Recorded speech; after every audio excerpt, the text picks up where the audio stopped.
I am Beardmohbox. This is the series where I predict this year's rookie ratings covering about 4 players per team, and this week we move on to the NFC, starting with the NFC North.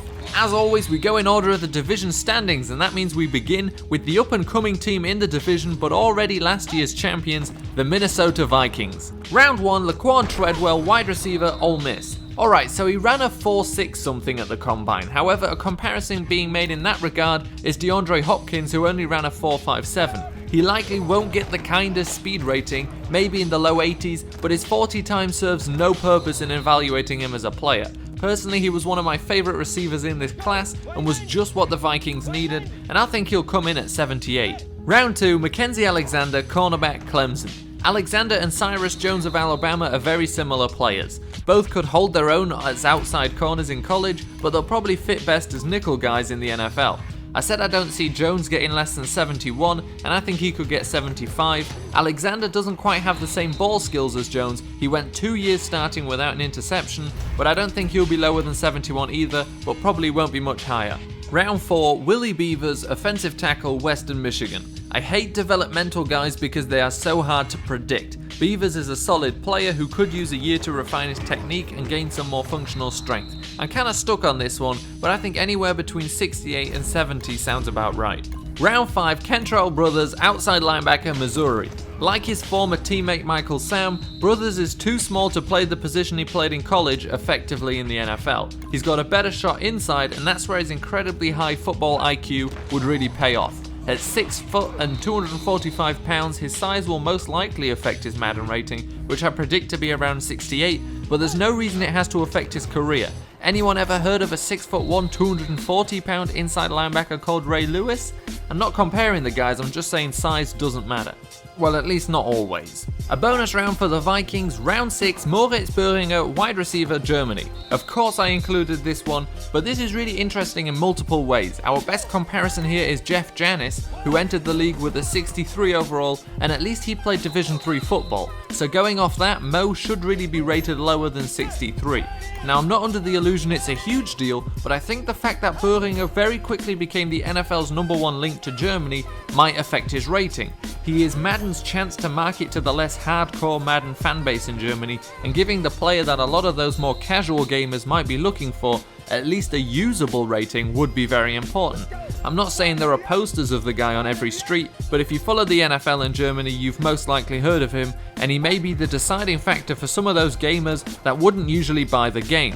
Like I said, I don't think that will actually be a big influencing factor, but I'd look for him to get around 63-65. Onto the Green Bay Packers, round 1, Kenny Clark, defensive tackle, UCLA. A 3-4 tackle is expected to absorb blockers, and Clark can do just that. With Mike Daniels demanding attention, Clark might be able to make some plays early on. BJ Raji's sabbatical means that Clark will likely start from week 1, and he's not one of the best in a deep class of tackles, but he should still get at least a 74 rating. Round 2, Jason Spriggs, offensive tackle, Indiana. He may not start straight away this year, but he's a good bet to be starting come year 2. He's a long, athletic guy who might just steal a job on a decent Packers line before long. He's got kinks that need to be worked out, but they shouldn't stop him from being around a 72 overall. Round 3, Fackrell, linebacker, Utah State. This pick makes sense in the long term as Peppers, despite defying age honorably up to this point, won't be able to play forever. In the short term, it would have been better if this guy played on the inside. An already solid prospect, Fackrell gets to learn from 2 of the best in Peppers and Matthews, making his future very bright. 71 doesn't seem too far-fetched to me. Round 4, Blake Martinez, linebacker, Stanford. Finally, the inside guy. What makes this guy interesting is that he's a 4th rounder slated to start week 1 in an integral position. If he was drafted for depth, I'd say he's around a 67. But EA does seem to account for depth chart position every now and then, so who knows?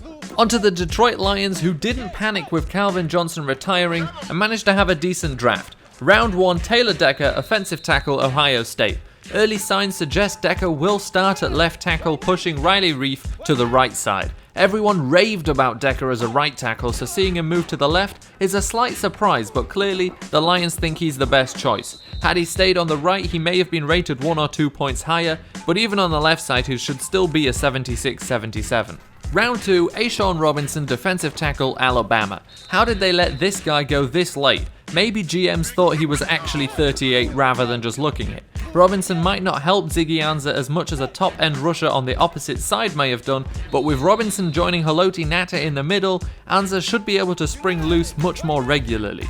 EA will be under no illusions about how insanely deep this defensive tackle class really was, meaning that even second round guys like Robinson will still get around a 78 rating. Round 3, Graham Glasgow, centre, Michigan. Unlike Decker, Glasgow doesn't look like he'll be a starter, but he's still up for plenty of snaps as he can play all over the interior. Possible personal issues, but when has Madden ever cared about that? 70 seems about right for a guy this versatile, but not close to flawless.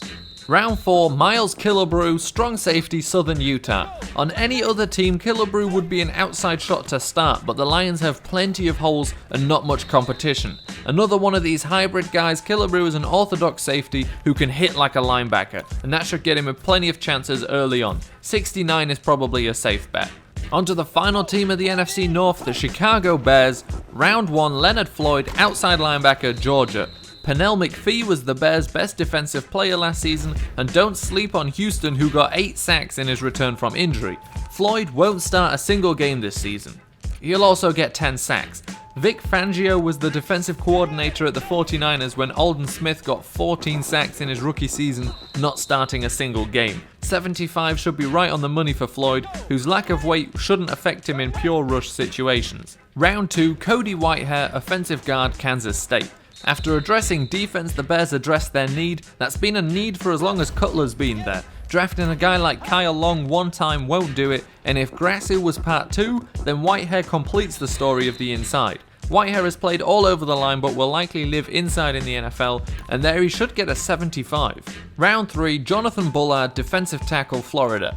Bullard has switched between defensive end and tackle at Florida, making him a perfect fit for a 3-4 scheme. Eddie Goldman is of course the man for the future in Chicago, but they still need depth, and those other 2 line spots aren't exactly locked down.